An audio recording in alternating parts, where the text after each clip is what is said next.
going live in 3, 2, 1.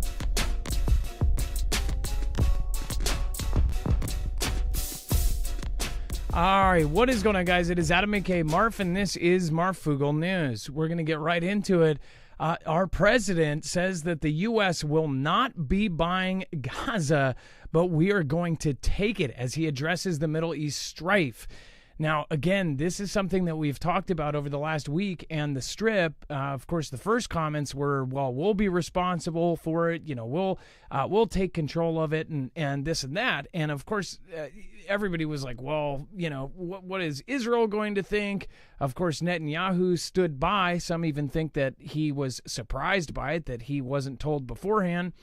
And said, yeah, that's a great idea. Well, now, of course, they're saying that they're going to take it by force. This is most likely due to the recent events with the hostages, the release being canceled.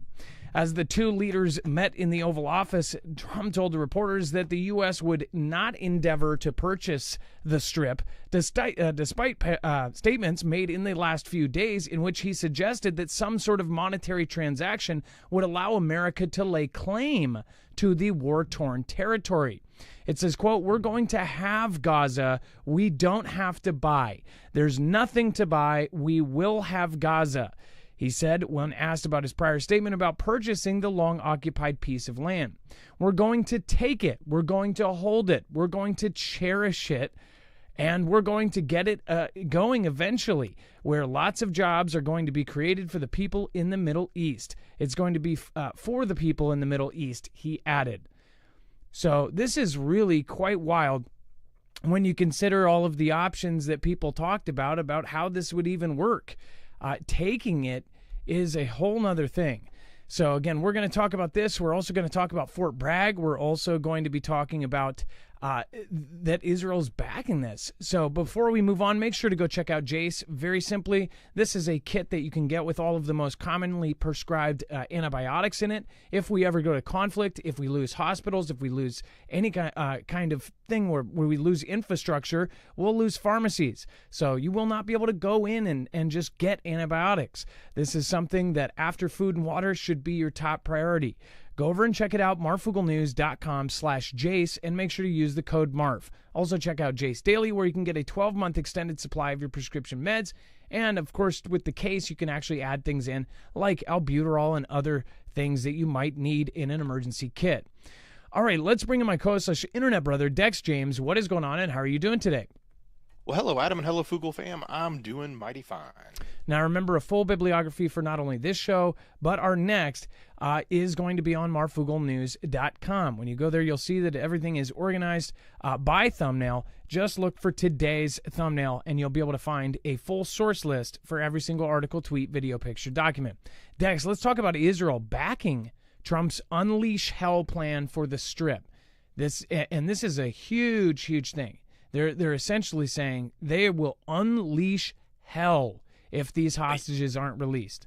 Absolutely. Look, he said this before the Inog, and he was specific about if they weren't going to be released or if the agreement wasn't reached.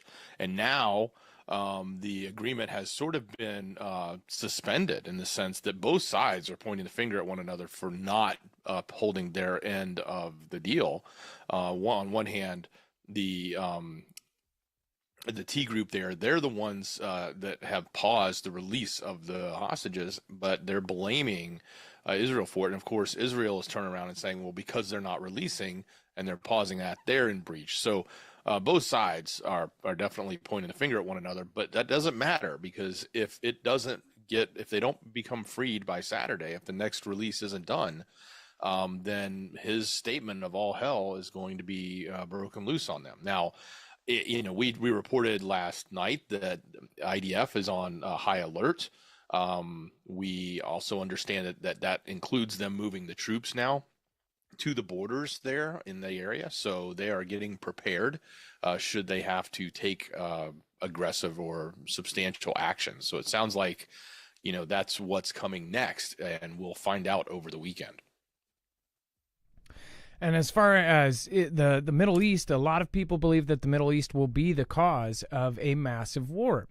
obviously, because the Middle East has been on fire for as long as we've all been alive. But as far as these countries, they're never going to see eye to eye. They are never going to get along.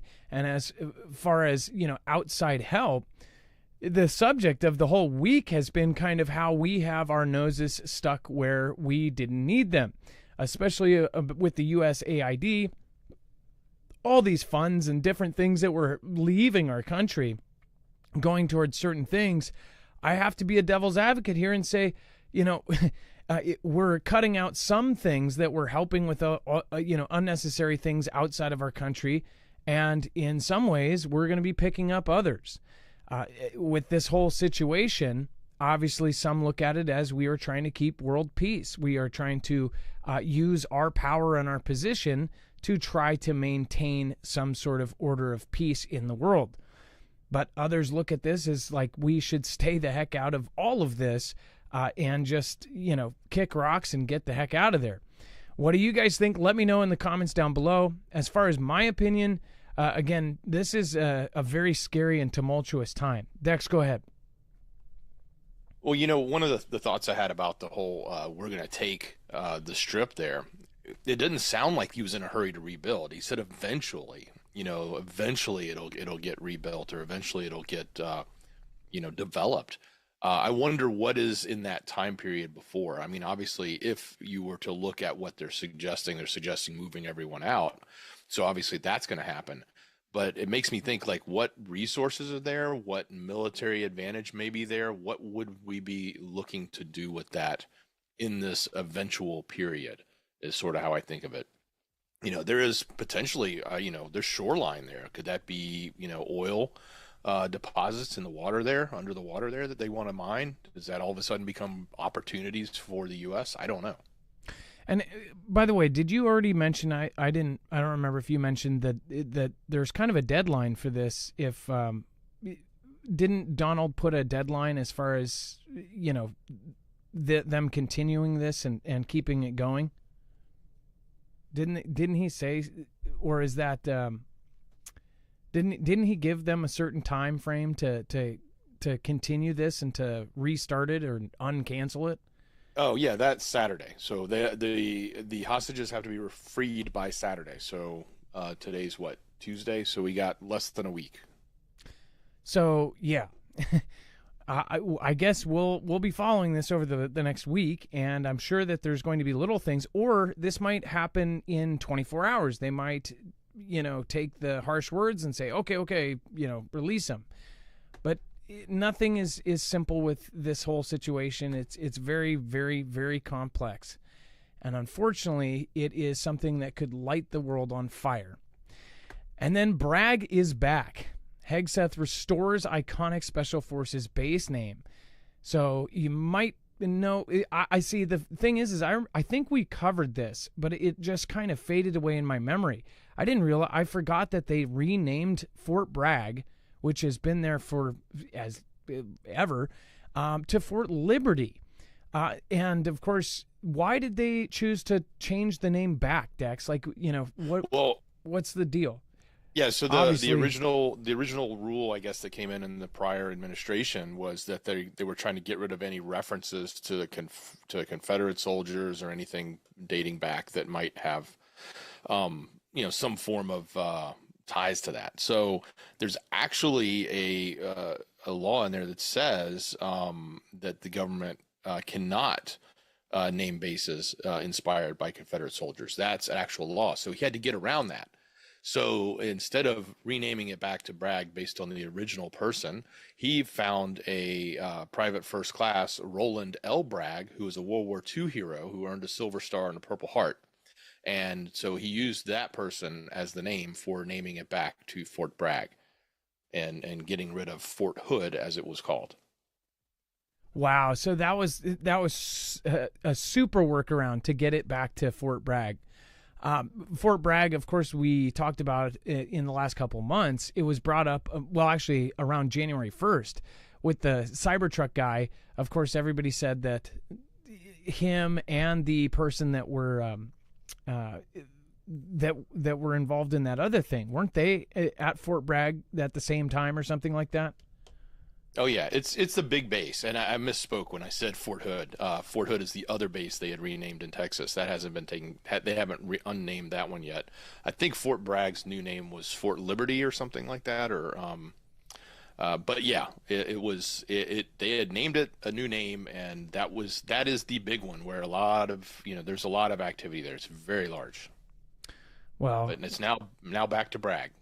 Fort, as far as Fort Liberty. Liberty wasn't a bad name, but it wasn't the original. So, again, what do you guys think about the name change? Let us know in the comments down below.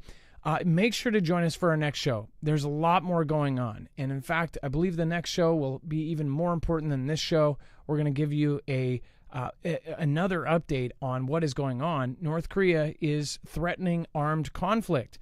If you actually want to watch that, again, just look for this thumbnail. Again, developing North Korea warns of armed conflict.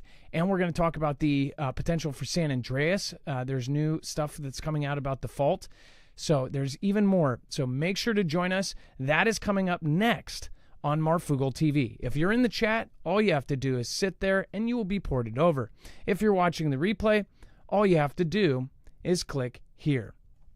All right, you guys, be safe, be prepared, and Marf out. We will see you tomorrow. And again, if you're here right now, we'll see you in a few minutes.